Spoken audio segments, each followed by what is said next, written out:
They call it whisky fungus, a dark black mould that attaches itself to homes, cars, children's toys, almost anything it touches. Scientists say it feeds on ethanol. When whisky is produced, some of it evaporates into the wind, poetically called the angel share. That's the ethanol. But in Kentucky, it's leaving a devil of a mess. If you look up here at the gutters and see how badly stained they are. Mike Mills is an environmental scientist. He bought his house in Kentucky 10 years ago. Now he can't sell it. People would come and say, well, I really like your house, but I just don't want to deal with this problem. And so I know it's affecting the sale of houses and probably the values too. These houses in Frankfort, Kentucky sit around 2 kilometres from a whisky distillery. Locals have tried scrubbing, power washing, even chemicals. But the fungus keeps coming back.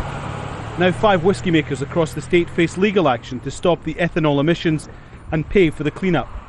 But for some, taking the action is a struggle. This is whisky country, home of the world famous Kentucky bourbon. It's an industry that's provided a lot of jobs for the community around here, but you know, we've got the problems obviously associated with it also. We asked the distillers for an interview. They said no. They did give us a statement. They say this is a natural occurring phenomenon and is nothing to do with them. And if the case goes to court, then they will fight it vigorously. But in just the last few days, one environmental watchdog has ordered one whisky maker to get the problem under control in its distillery in nearby Louisville. We have traced this back to your warehouses, to the ethanol vapors coming from your warehouses, and under our regulations, we have the power to come to you and say, you must stop this from happening. There we go. Lawyer Bill McMurray and his team have been collecting evidence, gathering samples, talking to witnesses, getting ready to go to court. And he's going to Scotland to talk to people who live near distilleries there and have the same problem. We see this problem in Canada. This problem exists in the United States.